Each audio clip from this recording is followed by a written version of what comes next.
Students, आज की हमारी वर्कशीट है वर्कशीट नंबर 85 और ये 6 to 8 कॉमन वर्कशीट है। इससे पहले 6 to 8 वर्कशीट आनी बंद हो गई थी, मतलब कि फ्राइडे तक आपके 6 to 8 वर्कशीट नहीं आएंगे, सिर्फ सैटरडे को आएंगे। इस बात को ख्याल में रखना है। और डेट है 17 अक्टूबर 2020। आज के वर्कशीट में हमें प्रदूषण पर डिस्कस करना है, हमें प्रदूषण के बारे में जानना है। हम सभी जानते हैं कि प्रदूषण आज एक वैश्विक समस्या बनी हुई है, पूरे विश्व की ये समस्या है। ये सिर्फ हमारी समस्या नहीं है, लेकिन ये समस्या हमसे ही उत्पन्न हुई है। समस्या तो पूरे विश्व की हो गई है, लेकिन ये जो प्रदूषण की जो समस्या है, पोल्यूशन की जो समस्या है, ये उत्पन्न तो हम ही से हुई है। गंदगी हम करते हैं, पोल्यूशन हम फैलाते हैं, ठीक ना। भुगतना पूरे विश्व को और पूरे पर्यावरण को पड़ता है। पूरे हमारे जो जैविक पर्यावरण है, अजैविक पर्यावरण है, सबको इसका दोष भुगतना पड़ रहा है। इसकी कमी सब झेल रहे हैं। प्रदूषण जो हम फैला रहे हैं, चाहे गाड़ियों के माध्यम से फैलाएं या फिर कारखानों के माध्यम से फैलाएं, और प्रदूषण फैलने का सबसे बड़ा कारण ये है हमारी बढ़ती जनसंख्या। जब हमारी जनसंख्या बढ़ रही है तो हमारी आवश्यकताएं बढ़ रही हैं। हमारी आवश्यकताएं बढ़ रही हैं तो उन आवश्यकताओं को पूरा करने के लिए बहुत ज़्यादा कारखानों की आवश्यकता है, बहुत ज़्यादा ज़मीन की आवश्यकता है, जिसके लिए जंगल काटे जा रहे हैं। बहुत ज़्यादा गाड़ियों की आवश्यकता है, जिसके लिए दिन प्रतिदिन नई गाड़ियां बन रही हैं। उन गाड़ियों में इंजन लग रहे हैं और वो इंजन धुआं उत्पन्न करते हैं। तो इस तरह से प्रदूषण हम ही फैला रहे हैं। तो चलिए हम देखते हैं कि हमारे आज के वर्कशीट में प्रदूषण के बारे में क्या जानना है। यहाँ कह रहा है जल प्रदूषण और प्रदूषण इस तरह का दिखाया गया है। ये देखिए कैसे जल प्रदूषण फैल रहा है। यहाँ पर नदी के किनारे कचरा फेंका जाता है और ये सारे कचरे बहकर नदियों में जाते हैं। कह रहा है कि प्रकृति में उपस्थित पदार्थ संतुलित हितकारी मात्रा में रहते हैं। मतलब प्रकृति ने जिस पदार्थ को हमारे लिए बनाया है, ठीक है, जैसे हवा बनाया, तो हवा में जो गैसों का मिश्रण है वो संतुलित है हमारे लिए। उसको अगर हम कम या ज़्यादा करेंगे तो फिर हानिकारक होगा। लेकिन मानव द्वारा पर्यावरण में अनेक हानिकारक या दूषक पदार्थों को जाने अनजाने में मिला दिया जाता है। जब भगवान ने इस धरती को बनाया, जब सृष्टि ने इस धरती की रचना की, जब नेचर ने इस धरती को बनाया, तो इसमें जो वायुमंडल बनाया, तो वायुमंडल में उसने वायु बनाया और वायु विभिन्न गैसों का मिश्रण है, हम सभी जानते हैं। लेकिन हम क्या करते हैं, अब जब मानव ने रहना शुरू कर दिया है तो उस वायु में अब धुआं मिलाना शुरू कर दिए, ठीक, तरह तरह के रासायनिक पदार्थ मिलाना शुरू कर दिए, जिससे क्या हुआ, इस वायु की गुणवत्ता खराब होने लगी। ये वायु में अशुद्धियाँ मिश्रित होने लगी, जो कि प्रदूषण बनी और हमारे लिए उस वायु में सांस लेना मुश्किल हो गया। कहीं ना कहीं वो हमारे लिए ही कष्टप्रद हो गया। तो हमने उसमें असंतुलन पैदा कर दिया। तो कह रहा है कि जाने अनजाने में मिला दिया जाता है, जिससे प्रकृति के संतुलन में दोष पैदा हो जाता है, ठीक। तो अब तो वायुमंडल में वायु के संतुलन में दोष पैदा हो गया, क्योंकि उसमें कार्बन डाइऑक्साइड की मात्रा बढ़ रही है, कार्बन मोनोऑक्साइड की मात्रा बढ़ रही है, क्लोरोफ्लोरोकार्बन की मात्रा बढ़ रही है, ठीक। तो ये सभी मात्राएं बढ़ने से वो जो हमारे सांस में दिक्कत हो रही है, तरह तरह की बीमारियां हो रही हैं, इसके कारक कौन है? इसके कारक हम हैं। और वायु को शुद्ध करने वाले जो पदार्थ हैं, जैसे वृक्ष, तो उन वृक्षों को हम लगातार काटते जा रहे हैं। कहा जा रहा है कि किसी भी देश में उसके भूभाग का 33% वृक्ष होना चाहिए, जो कि हाल के सर्वे के अनुसार भारत में मात्र 21% वृक्ष ही बचे हैं। तो सोच लीजिए, अभी भी हम 12% अपने लक्ष्य से पीछे हैं। फिर भी अंधाधुंध वृक्षों को काटे जा रहे हैं, जंगलों को काटे जा रहे हैं, ताकि हमें लकड़ी मिल जाए और रहने के लिए समतल मैदान मिल जाए, खेती के लिए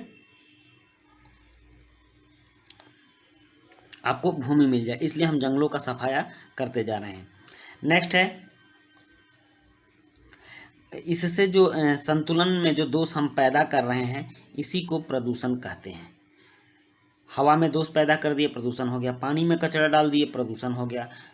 जो शांत वातावरण है उसमें हम लोगों ने ध्वनि विस्तारक यंत्र लगा करके, लाउड स्पीकर लगा करके, गाड़ियों के हॉर्न के कोलाहल से उसको हमने अशांत कर दिया, तो वही प्रदूषण हो गया। तो प्रदूषक पदार्थ पर्यावरण और जीव जंतुओं को नुकसान पहुंचाते हैं।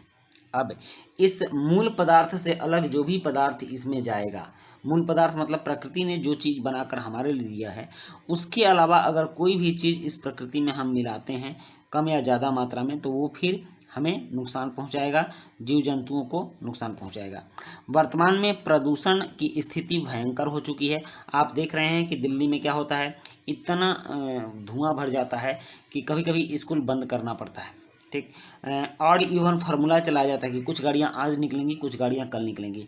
दिल्ली के चारों तरफ कारखानों का अंबार लगा हुआ है, जिससे कि बहुत बड़े पैमाने पर प्रदूषित धुआं जो है या प्रदूषित पदार्थ, प्रदूषण उत्पन्न करने वाले पदार्थ हमारे वायुमंडल में, हमारे जलमंडल में फैलते जा रहे हैं। तो इसकी स्थिति हम देख रहे हैं, और यह सिर्फ दिल्ली की स्थिति नहीं है, पूरे विश्व में ऐसी स्थिति भयंकर हो चुकी है। इसलिए पूरे विश्व में इससे निपटने के लिए अनेक प्रयास हो रहे हैं।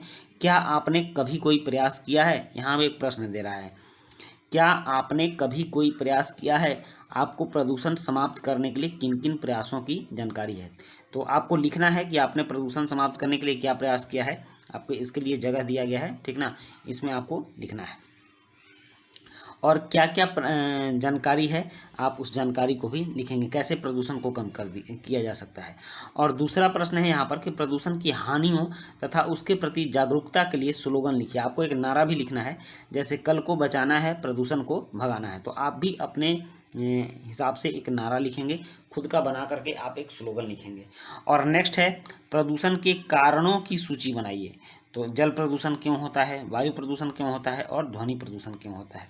तो बच्चों इन सब प्रश्नों के उत्तर हम अलग से लिख कर इसमें पुट करेंगे। तो चलिए मैं आपको उत्तर बता देता हूं, और उस उत्तर को आप लिख सकते हैं, या फिर अपने से भी स्वयं से भी उत्तर बनाकर, उससे रिलेटेड उत्तर होना चाहिए, आप उसको लिख सकते हैं।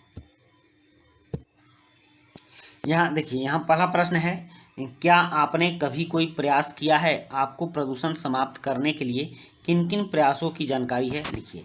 तो इसका उत्तर है हाँ, हमने प्रदूषण को कम करने के लिए प्लास्टिक का उपयोग कम कर दिया है। तो उसने एक प्रयास किया है।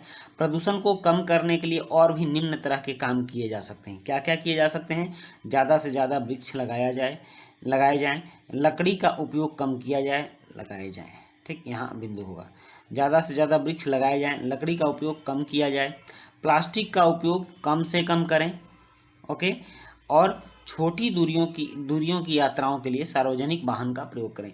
यहाँ देखने को मिलता है कि बस थोड़ी दूर ही जानी है तो अपनी गाड़ी निकाले और चल दिए। ऐसे सारे लोग जब अपनी अपनी गाड़ियाँ निकालते हैं तो सड़कों पर धुएं का अंबार हो जाता है, पूरा का पूरा वातावरण प्रदूषित हो जाता है, पूरी दिल्ली प्रदूषित हो जाती है। दिल्ली में तो सांस लेना और सड़क पर नंगी आंखों से चलना भी मुश्किल हो जाता है, कभी कभी आंखों में धुएं का जलन आने लगता है।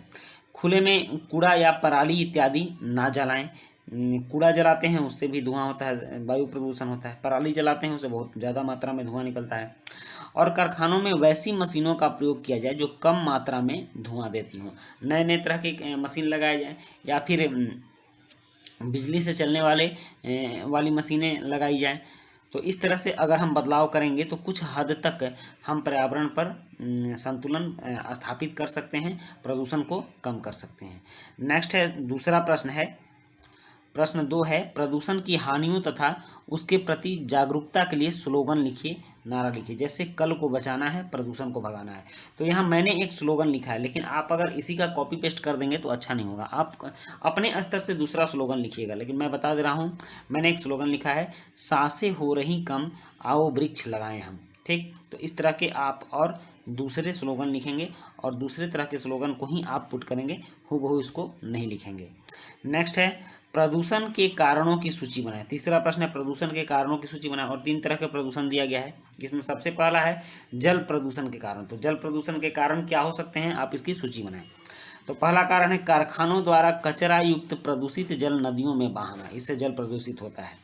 दूसरा कारण है शहरों की गंदी नालियों का पानी बिना साफ किए नदियों में गिराना, और खेतों में रासायनिक खाद और कीटनाशकों का प्रयोग, जिससे कि जल प्रदूषण होता है। प्लास्टिक का उपयोग करके हमको लोग पानी में फेंक देते हैं, नदी में बहा देते हैं। तो ये सब जल प्रदूषण के कारण है। और धार्मिक रीति रिवाज में भी कभी कभी क्या होता है कि हम लोग जल में कुछ ऐसी चीज़ें डालते हैं जो नहीं डालना चाहिए, जिससे पानी प्रदूषित होता है। तो उन सब चीज़ों का हमें रोक लगानी चाहिए, उन सब चीज़ों पर रोक लगानी चाहिए। या फिर डालते भी हैं तो उस तरह की चीज़ें डालें जो कि तुरंत घुल जाएं, या फिर उसका कोई बैड इफेक्ट पानी में नहीं पड़े, या नहीं तो हम फिर मिट्टी के नीचे दबा दें उसको, पानी का प्रयोग उसको बहाने के लिए पानी का प्रयोग ना करें। नेक्स्ट प्रदूषण है वायु प्रदूषण, उसको देखते हैं। वायु प्रदूषण के कारण, तो यहाँ पर वायु प्रदूषण के भी कुछ कारण हैं। दिन प्रतिदिन गाड़ियों की बढ़ती संख्या, ये सबसे बड़ा कारण है जो कि वायु को प्रदूषित करती है। गाड़ियों से इतनी अधिक मात्रा में धुआं निकलती है कि बच्चों पूछो मत। सारा का सारा जो प्रदूषण है उसमें से बहुत ज़्यादा परसेंटेज जो है गाड़ियों से निकलने वाले धुएँ की ही है। कारखानों से निकलने वाले धुएँ और किसानों द्वारा जलाई जाने वाली पराली का धुआं, नए नए हथियारों का प्रयोग और प्रेक्षण। अभी बहुत तरह के हथियारों का प्रयोग हो रहा है, उसका प्रेक्षण हो रहा है, उससे विषैली गैसें निकल रही हैं, विषैले पदार्थ निकल रहे हैं, जो कि सारे के सारे हमारे वायुमंडल में जाकर वायु में मिल जाते हैं और हमारे वायु को प्रदूषित करते हैं। नेक्स्ट है, अगला है ध्वनि प्रदूषण के कारण। तो ध्वनि प्रदूषण का सबसे बड़ा कारण है गाड़ियों से निकलने वाला शोर। कभी आके सड़क पर खड़ा होकर देख लेना, तो खुली सड़क में तो थोड़ा उसका अंदाज़ा कम लगता है, लेकिन किसी मेट्रो स्टेशन के नीचे खड़ा हो जाना और वहाँ देखना गाड़ियों का शोर कितना है। 10 या 15 मिनट खड़ा रहने के बाद ऐसा लगेगा कि सर फटा जा रहा है उसके शोर से। तो इस तरह से वहाँ ध्वनि प्रदूषण होता है। और गाड़ियों के हॉर्न की आवाज़ तो पूछो मत, इतनी तीखी आवाज़ रखते हैं लोग हॉर्न की कि अगर नज़दीक से हॉर्न लग जाए तो पता नहीं कितने डेसिबल का आवाज़ निकलता है, हिला कर रख देता है। तो इस तरह से ये प्रदूषण के सबसे बड़े कारण हैं ध्वनि प्रदूषण के। और कारखानों से निकलने वाली आवाज़ें, जहाँ कारखाने हैं वहाँ मशीन चलते हैं और उनसे आवाज़ें हमेशा निकलती रहती हैं जो कि ध्वनि प्रदूषण फैलाती हैं। उसके बाद लाउड स्पीकर का प्रयोग, ये तो अब आम बात है। एक नियम है कि सरकार से परमिशन लेने के बाद ही लाउड स्पीकर बजाना है, लेकिन गाँव में तो लोग बिना परमिशन के ही दिन रात बजाते रहते हैं और ध्वनि प्रदूषण फैला कर रखते हैं। तो इन सभी कारणों से सारा प्रदूषण होता है। और अगर हम खुद को सचेत कर लें, खुद अपने आप पर रोक लगा लें, तो प्रदूषण बहुत हद तक रुक सकता है, हमारा वातावरण स्वच्छ हो सकता है। तो बच्चों, ये थी आपकी वर्कशीट, आपने बहुत ध्यान से इसे देखा, इसके लिए आपको धन्यवाद। मिलते हैं हम लोग नेक्स्ट वर्कशीट में।